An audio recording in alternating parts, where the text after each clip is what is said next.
Hello, everyone. I'm Major Garrett in Washington. We are following breaking news out of New York City. The jury in the Sean Diddy Combs racketeering, conspiracy, and sex trafficking trial has reached a verdict on 4 of the 5 counts. The jury very recently has told the court it is unable to come to a consensus on count 1, that being racketeering conspiracy. I want to bring in our Jerika Duncan, who has been following this case from CBS News from its inception. Jerika, as you well know, this is a high-impact, high-visibility story. Lots of people probably got phone messages alerting them to this news. Reset the clock for those just maybe tuning in. What has transpired in the last hour?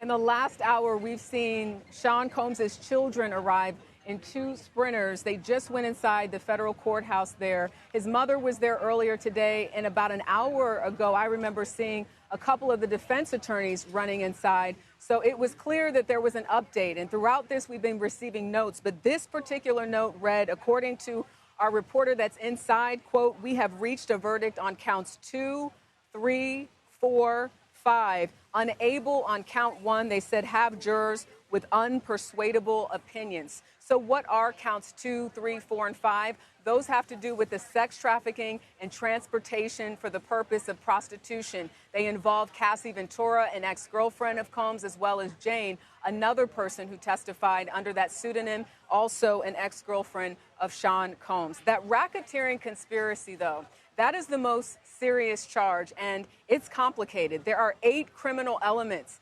The jurors only have to prove that 2 of them, or feel that 2 of them have been proven in order for him to be found guilty on that racketeering conspiracy, as well as believing that Combs led a criminal enterprise for his sexual desires. So even when you take a look at this verdict sheet, for instance, Major, there's the racketeering conspiracy, and then there's the not guilty, guilty. And under that, each juror would tell us, the public, the court, if they believe, for instance, acts involving kidnapping, that Combs was involved in that, whether that was proved or not proved, or acts involving arson, or acts involving bribery. So we knew that that one might be something that these jurors could possibly be deliberating on for quite some time, or in this case, have jurors, according to this note, that have unpersuadable opinions. But what we're hearing again right now, that the jurors have reached a verdict. We don't know what that verdict is, though, on counts 2, 3, 4, and 5. And Jerika, just to get a sense of things, and I know this is evolving literally by the moment, do you have any sense, based on what you've heard from the courtroom, how this will play out this afternoon? Might it continue in tomorrow? Might the judge tell the jury, I want you to try a little harder, spend a little bit more time on count 1? Or is there any expectation we might have the verdicts for those other counts you mentioned actually read out today? It appears the prosecution and the defense would like the jurors to deliberate a little bit longer. Remember, they just got this case yesterday at about 11:40 in the morning. So they haven't been deliberating that long. And the judge appears to be moving in that direction. The last note that I saw said that they were looking at possible proposals, but it does appear that they were moving in the direction of wanting these jurors to deliberate a little bit longer on that count 1 racketeering conspiracy.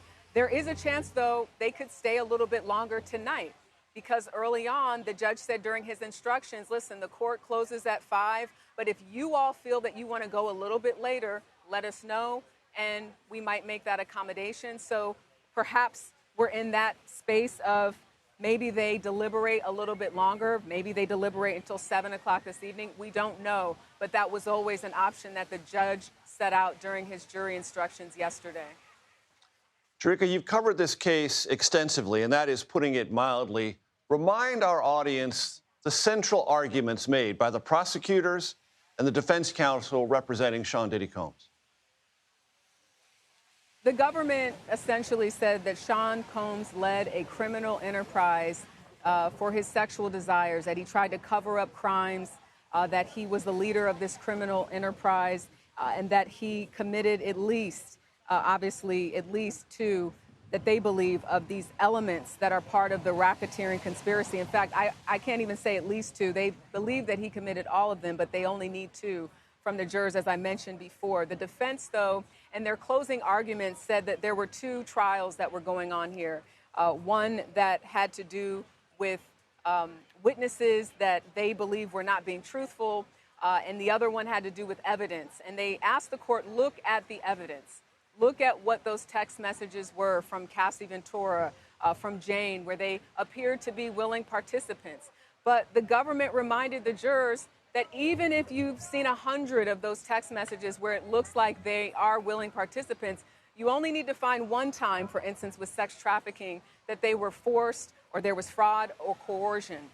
So it's very broad when you look at this case as a whole, and a number of legal experts that I've spoken to have talked about that openly, especially when it comes to racketeering, conspiracy. But simply put, the defense said that this was a case that was overcharged, and they thought it had to do more with personal drug use and threesomes, not racketeering, they argued in their closing arguments last week. Jerika, as I mentioned, this is an evolving situation, and I want you to please stay with us in case there are any other developments, which I know you will convey to us as soon as they arrive. In the meantime, I want to bring in CBS News legal contributor Caroline Pelosi, who joins me now for some analysis. Caroline, for the audience who may not be accustomed to this process of a partial verdict, is that rare or somewhat common? And in a case like this, to Jerika's last point, for the jury, it seems to come down to, were those involved in any way cooperative, or were they clearly and evidentially coerced into participating in the things that the government alleged Sean Diddy Combs was involved in? Yeah, to the first part, it is pretty rare, although it gets less rare the more charges that the jury has to deliberate on, right? So this is not just a one count indictment. This is a 5-count indictment. And as Jerika noted, the RICO charge is quite complicated. There was, a lot of information about just the law of RICO for the jurors to digest. So it doesn't surprise me that that's the one they're potentially hung up on. I would note they have not yet reached a partial verdict. They have told the judge that they have come to an agreement on those remaining four, or the last four charges, but that they're sort of deadlocked on that first charge. I would be completely shocked if the judge this time around said, okay, we're going to take those verdicts on 2, 3, 4, and 5, and we're going to declare a mistrial on count 1. Typically what happens in this situation is the judge will provide what's known as a dynamite charge. It's called an Allen charge, meant to sort of light a fire under the jury to say, go back one more time, do your civic duty, try your hardest, see if you can, amicably come to a conclusion with a robust exchange of ideas. Nobody's saying that, we want to coerce a verdict here, but we want you to talk to each other and think about the evidence and see if you can really, with integrity, come to unanimous verdict with respect to that first charge. Now, with respect to your second question, it seems no, they have come to an agreement with the sex trafficking charges and the transportation to engage in prostitution. I would note that both of those charges and all four of those charges are predicate crimes to the first RICO charge. And so if they find that he has been, if they find him guilty of 2 of those 4 charges, those are the predicate crimes for RICO. But RICO has this additional element. It's a conspiracy, first of all. So we need another co-conspirator. And remember, the government didn't charge a co-conspirator in this case. They alluded to the co-conspirator being his chief of staff, a rotating cast of bodyguards. But they needed to show that there was an agreement, that the organization knew what it was doing, that it was an enterprise, not in law, but in fact, that people understood the object of the enterprise, which was to promote Sean Combs and his brands and sort of fulfill any deviant sexual desires he may have had, and then to cover up any crimes committed over the course of fulfilling those sexual desires. And so you do need to buy in a little bit more to a more structured, planned, again, RICO, you think mafia, mob, organized crime, drug rings, things of that nature. So this is sort of a novel interpretation of the RICO charge, although it's being used more and more. So this is interesting on both sides. It's clearly the jury was not buying whole cloth what the government was selling. And Caroline, to make it clear to our audience, the jury has notified the court it has reached a verdict. We do not know what that verdict is, guilty or not guilty. We know its pendency is before the court, But unresolved is count one, and it is, if I heard you correctly, your expectation, based on lots of experience, that the judge will say, go back and try some more. Yeah, I think look, the best outcome for all parties involved is not to have a hung jury on that one count. It is acceptable under the law. But again, you see this oftentimes. You will see this, and sometimes judges will give 2 and 3 instructions to go back. Now it's complicated because it raises issues on appeal, right? You never want a coerced verdict, and so typically judges land somewhere in the 1 to 2 recharges or Allen charges, telling them, really work hard. But the language of this note was interesting. It did indicate a complete sort of blockage, a complete standstill, that, they weren't going to move. They often will say that, and then sometimes they do come to an agreement.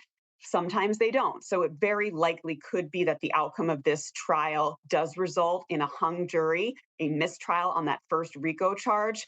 And at that point, the government could decide, based on, how those other 4 charges play out, they could potentially retry that case because it hasn't reached a verdict and it wouldn't violate double jeopardy standards.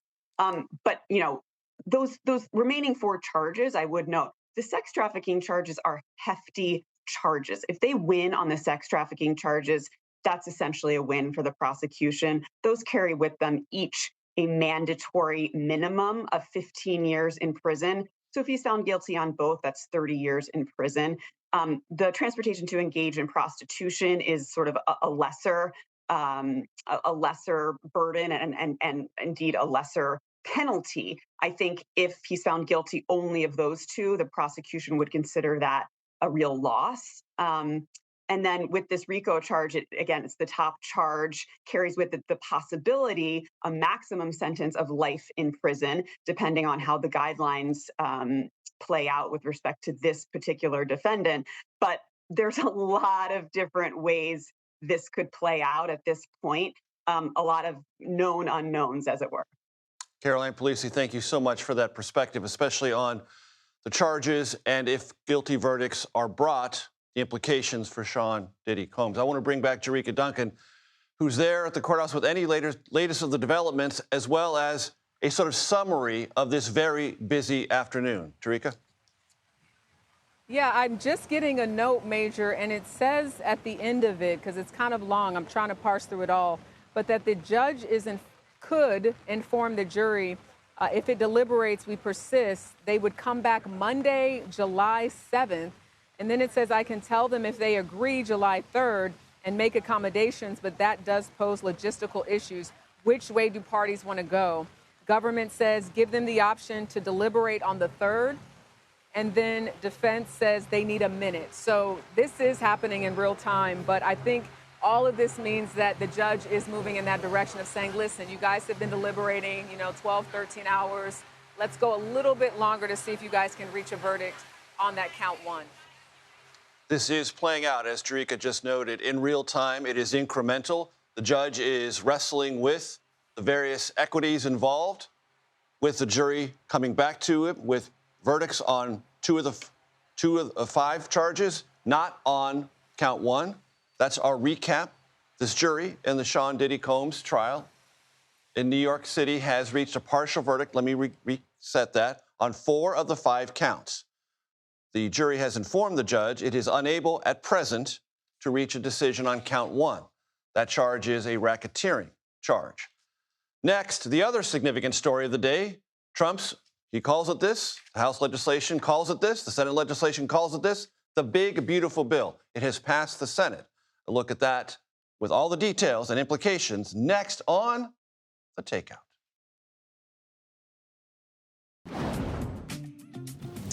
Welcome back. We have gone from breaking news to our takeout scenery because we know how to roll and adapt and be flexible with breaking news and the takeout, which is what we're at now.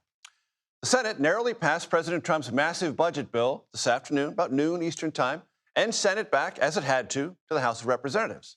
The Senate worked through the night, making last-minute changes that could, and this is important, make it tougher for that bill to pass in the House of Representatives. That's where the drama now centers. Nicole Killian joins me now from Capitol Hill. Nicole, it is going to be a dramatic day or two in the House of Representatives, and already Speaker Mike Johnson, I want to play this sound for you. You probably just heard it a moment ago, talking about what the Senate did and how that might complicate things in the House. Let's listen.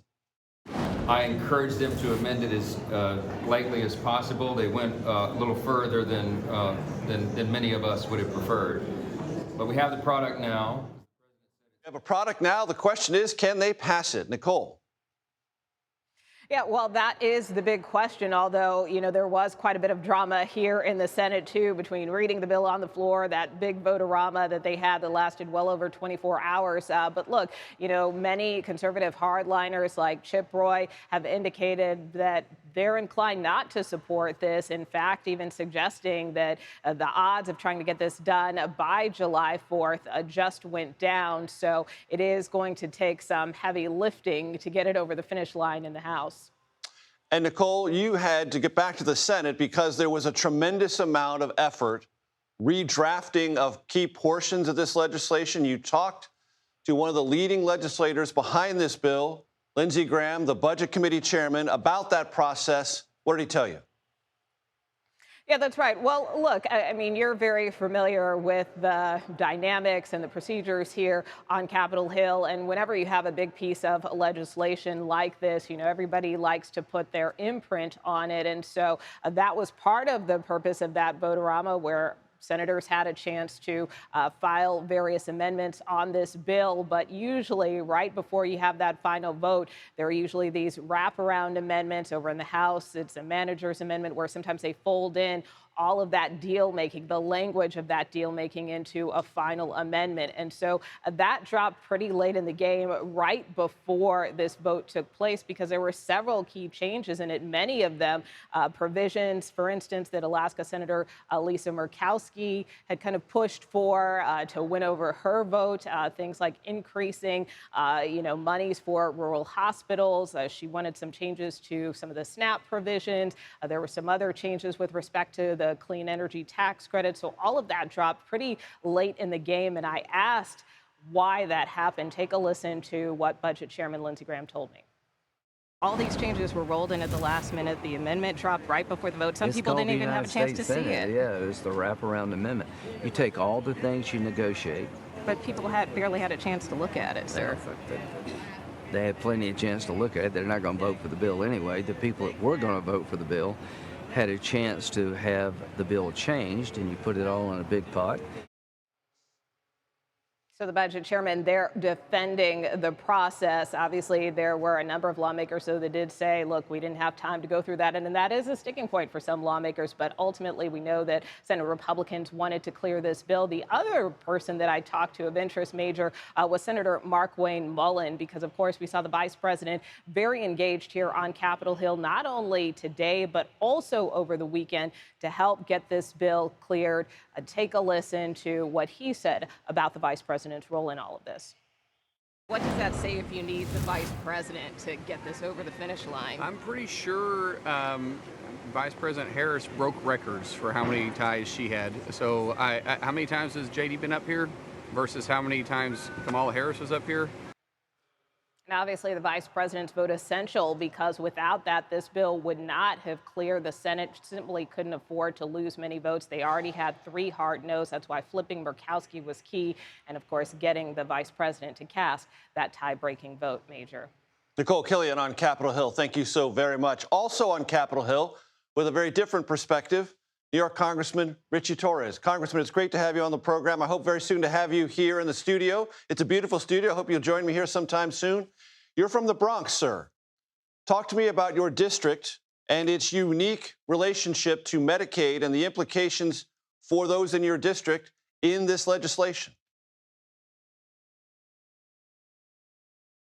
Look, when America sneezes, the Bronx gets the flu, and the Bronx is going to be the hardest hit by the President Trump's $1 trillion cut to Medicaid and child health care, as well as the $300 billion cut to SNAP.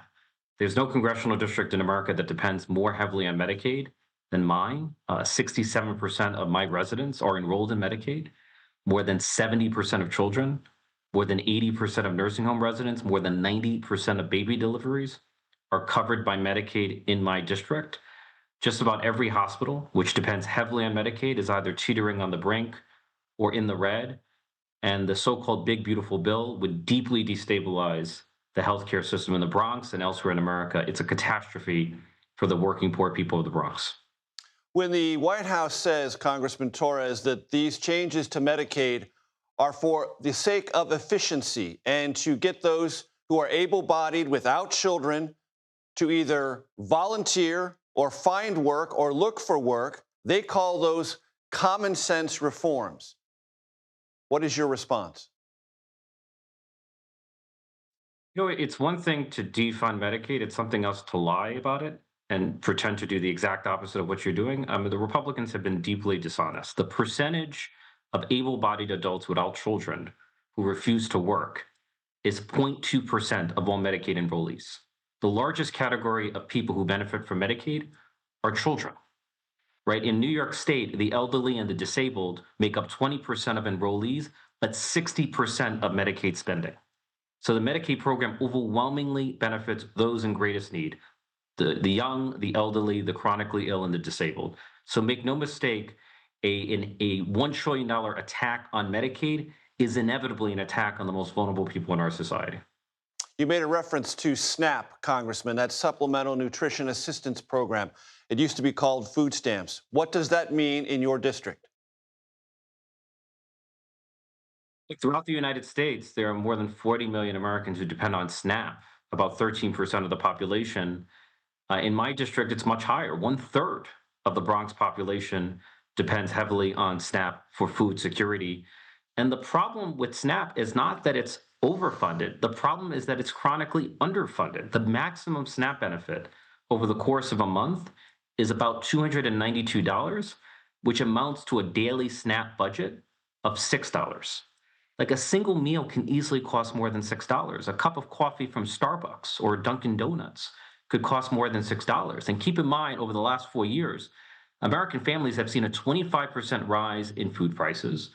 And so if you factor in the impact of inflation, the impact of the 20 to 30% budget cut proposed by the Trump administration and congressional Republicans, we're talking about $3.15 a day in SNAP benefits. That's barely a dollar for each meal if you have 3 meals a day. And so we're effectively leaving the working poor with $1 per meal in order to finance massive tax breaks for billionaires like Elon Musk, who has a net worth of upward of $400 billion. I cannot imagine a greater betrayal of working people than to starve the working poor of the Bronx in order to finance massive tax cuts for the top 1%. Congressman, let's talk about New York City politics. Zoran Mamdani describes himself as a Democratic socialist, won officially today the New York City mayoral primary. Would you support him? Do you support him? Or is he part of what you have on podcasts and elsewhere described as the recent radicalization of progressive politics? Look, he is the Democratic nominee. He is well positioned to be the next mayor of New York. And, we spoke on Sunday, and I said to him, I'm committed to building a relationship with him. I'm committed to a working relationship with him because, I'm in Congress. I work with people whose opinions are radically different from my own. But I have an obligation to forge a working relationship with those people with whom I disagree for the good of the city and for the good of the country. And Mr. Mamdani is no exception to that rule. When he says he would not assist in any way with ICE enforcement efforts in mayor if he's elected mayor of New York City, how do you regard that? Look, I generally agree. I mean, if you are a law-abiding, undocumented immigrant who's been rooted in the community for a long time, who's been contributing to society, then you should be protected from deportation. But if you pose a public safety risk, if you're a violent offender or a sex offender, then I would favor cooperation under those circumstances. And that's the law of New York City. And what about the idea, Congressman Torres, of rent stabilization and city-operated and owned grocery stores? Look, the devil's in the details, but I certainly support rental relief for tenants. But we also have to ensure that these properties have enough rental revenues to replace the boilers and the bricks because we have to provide tenants both with affordability and housing quality. And then as far as, I have no objection if a Mayor Mamdani wants to create a city-run grocery store, God bless him. I feel like New York can survive a publicly run grocery store. I feel like the reaction has been a bit hyperbolic and hysterical. Congressman Richie Torres, I appreciate your time very much, sir. Hope to talk to you again. Absolutely. Elon Musk renews his attacks on the Senate-passed budget bill that we've been telling you about. How the world's most powerful man, you see him right there, that's President Trump, is responding to the world's richest one. That would be Musk. Next on The Takeout.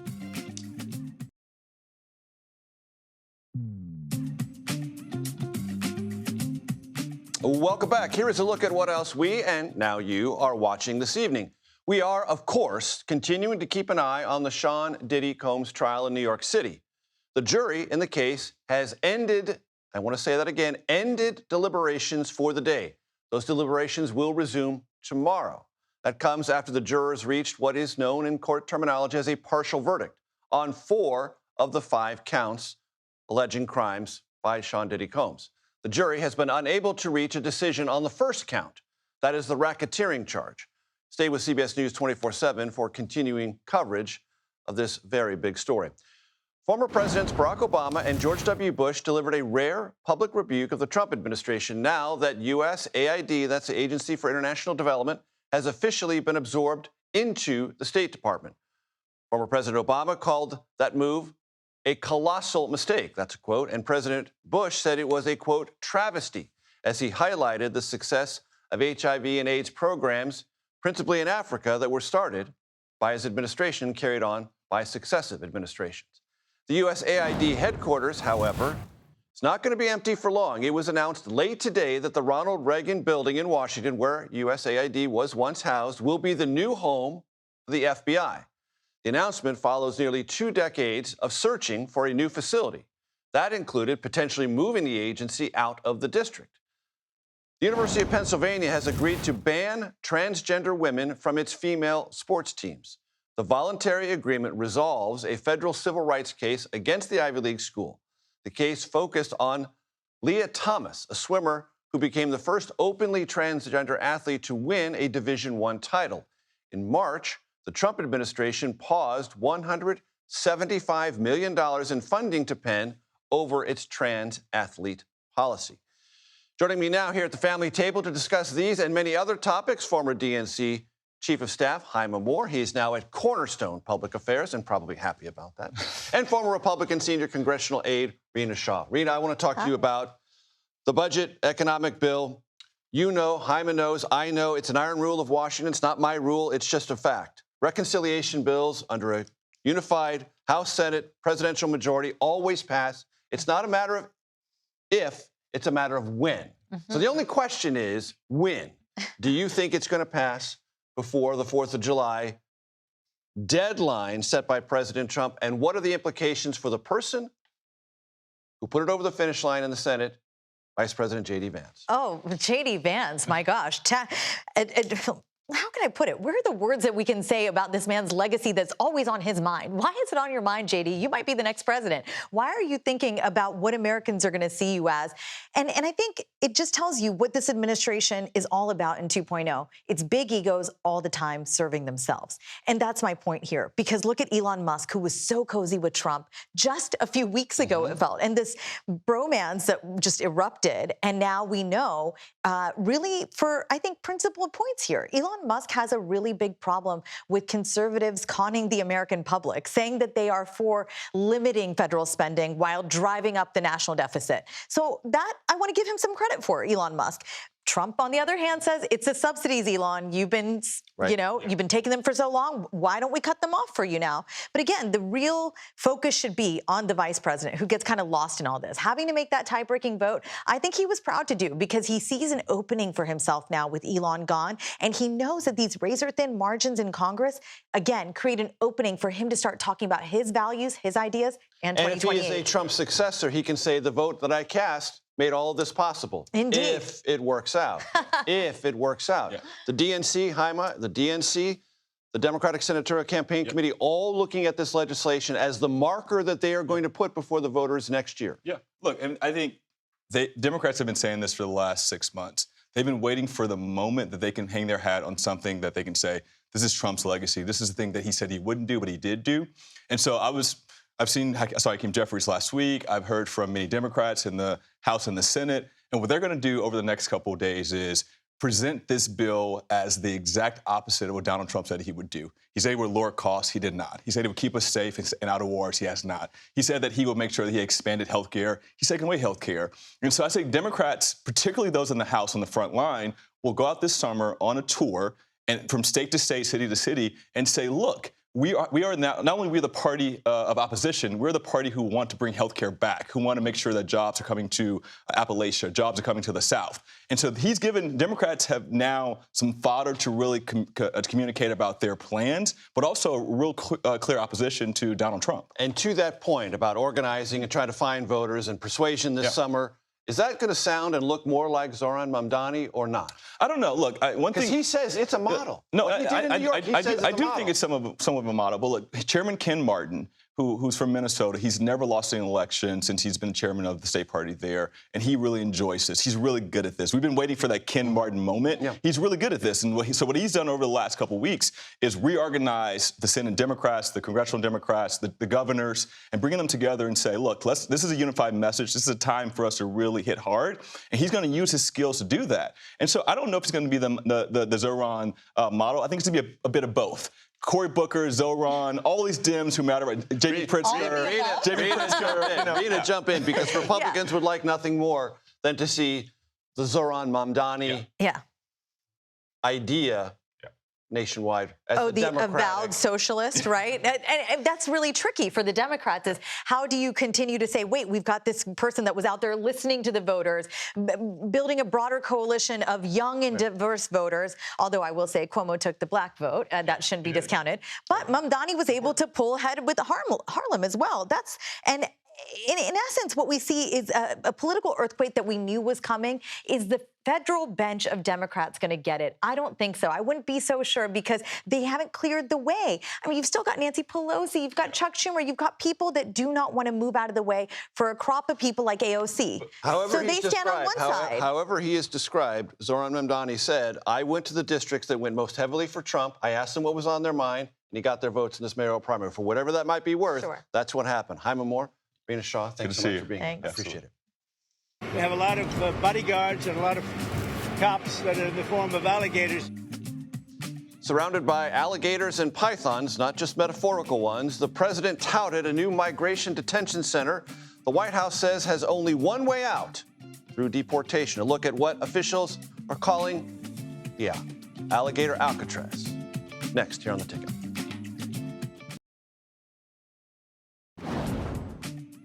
Welcome back to The Takeout. Thanks for hanging out with us. President Trump visited a new immigration detention facility in Florida today that officials have called Alligator Alcatraz. Republicans are really leaning into this name with memes and even merchandise. The state Republican Party is selling T-shirts, hats, and even koozies emblazoned with that name. Not to be outdone, on social media, the Department of Homeland Security shared this AI-generated image of alligators in immigration's customs and enforcement hats, supposedly guarding the facility.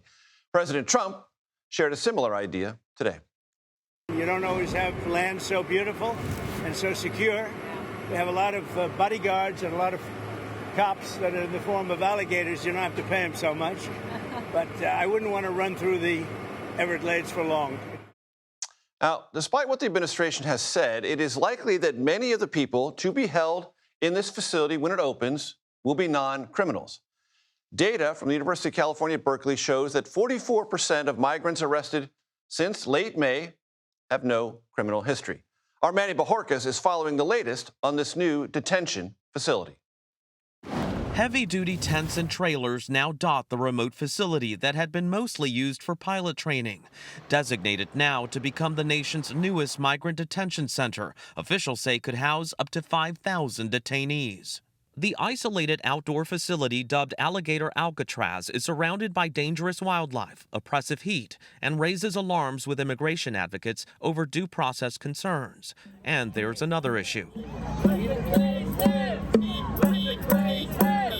Protesters say the facility will pollute the Everglades. I feel that this helped my people survive. So I have that responsibility to stand up. For Betty Osceola, it's personal. She's a member of the Miccosukee tribe, which lives in and around the Big Cypress National Preserve, where the airstrip lies. This is a place that you shouldn't joke about. You should care about it. You should try to protect it. My thanks to Manny Bajorquez for that. Nancy Cordes joins me now here at the family table. Nancy, this is not just a meme. It's not just merchandise. It is a constructed example of increased aggressiveness in immigration enforcement under the Trump administration. No question, and it is a partial solution to a significant problem, which is that the administration says that because of its stepped-up enforcement and its need for more beds and more facilities to house all the people it's detaining, they need about 100,000 more detention beds across the country. And so what the president loved about this facility was not just the catchy name, although he did like that a lot. He talked a lot about alligators today, but he also liked the fact that Florida was able to kind of get this going in just a couple of weeks. 5,000 beds with the potential for 5,000 more beds down the road. He liked the fact that this is being constructed using tents and trailers to house a lot of the detainees, so you don't need to be building major structures. And he views this as a model that he would like to see pop up around the country. He wants more states to come to him and say, hey, we've got an abandoned airport. We've got some other facility that's not being used that we can repurpose to turn it into a detention facility for migrants. Or maybe not temporary detention facility. It was also interesting, the Homeland Security Secretary Kristi Noem said, even if you're at the door of this facility and you say, I want to self-deport, they'll let you do that. And then you could legally reapply to enter the United States. We'll see if anyone takes them up on that. I want to talk to you about Elon Musk and the president. This ongoing saga has a new wrinkle. Yes, Elon Musk, even more aggressive now in the wake of this bill passing the Senate, going back to the House. He's now threatening that he is going to look for primary challengers against anyone who votes for this bill in the House. The problem is almost every Republican is probably going to vote for this bill in the House. So what's he going to do? Look for hundreds of primary challenges, spread himself thin like that? I think the threat of Donald Trump finding a primary challenger against you if you don't vote for the bill is probably more of a prominent threat for these members at this point. And Elon Musk may discover he has more money, but the president currently has much more political clout. Nancy Cordes, thanks for joining me at the family table. I appreciate it. Still to come, Iran's foreign minister is talking with CBS News. That doesn't happen very often. What he has to say about his country's nuclear ambitions and the aftermath of U.S. and Israeli airstrikes. That's next, right here on The Takeout.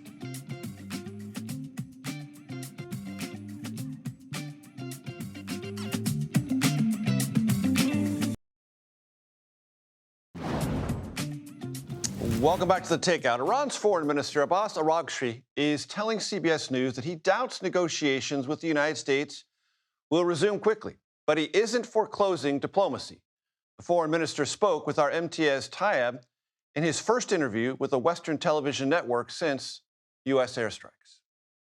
It's being reported that your government has announced that it is accelerating engineering work to reopen access to Fordo. What is the status at Fordo?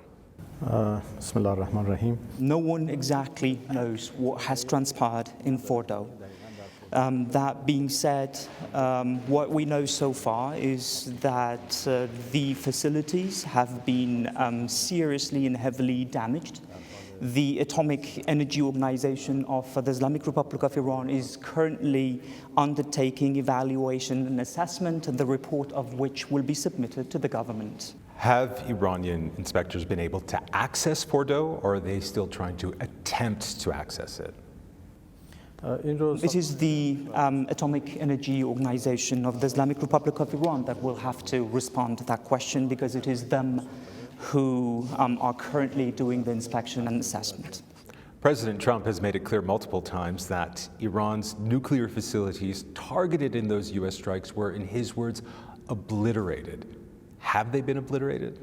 It appears that they have been heavily and seriously damaged. However, I would like to reiterate that I do not have accurate information regarding the damage. We need to wait until the reports come in to see whether or not they will be able to be relaunched, or if they will be relaunched. The head of the UN's nuclear watchdog, the IAEA, has told CBS News that Iran could likely start enriching uranium again within a few months. Is that your assessment as well? His assessment is based on the technological know-how that Iran has got. Iran has got this enrichment industry that is localized. We have not imported it from abroad, and this technology cannot be bombed down.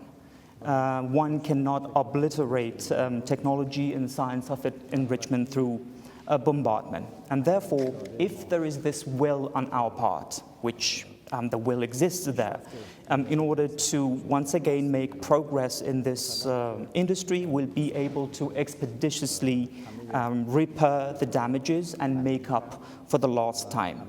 No one at the moment says that the facilities have remained intact. It is the technology and know-how that is still there. I don't want to misunderstand you.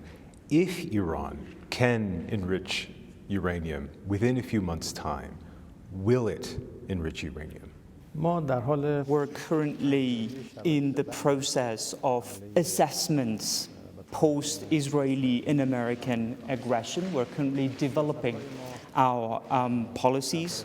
Truth be told, we have done a lot for our enrichment industry to thrive. Our scientists have done a lot. Our people have borne a lot over the course of the past 20 years, during which Iran has undergone heavy sanctions because of its peaceful nuclear program. Our dossier has been submitted to the United Nations Security Council for that. Our scientists have been assassinated. There have been instances of sabotage in our nuclear facilities, and now Iran's peaceful nuclear program has turned into a matter of national pride and glory. We'll definitely continue to convince the international community and the countries concerned that our program, our nuclear program, will remain absolutely peaceful. As we speak, we have now also gone through a 12-day imposed war in addition to all that we have done for this nuclear program. And therefore, the people will not easily back down from enrichment and not put it away. I would like to assure you, however, that we endeavor so that our nuclear program will remain peaceful. I would also like to add that according to the fatwa, that is a religious decree by the supreme leader of the Islamic Revolution, nuclear weaponry has no place whatsoever in the security doctrine of the Islamic Republic of Iran and is religiously forbidden. The takeaway, the nuclear know-how remains, but Iran's facilities necessary for it heavily and seriously damaged. My thanks to MTS Tayyab for that important interview. That's it for the Takeout today. Tune in tomorrow for my conversation with President Trump's former national security advisor, at least one of them, Ambassador John Bolton. Stick around. Day Report coming up next, right here on CBS News 24/7.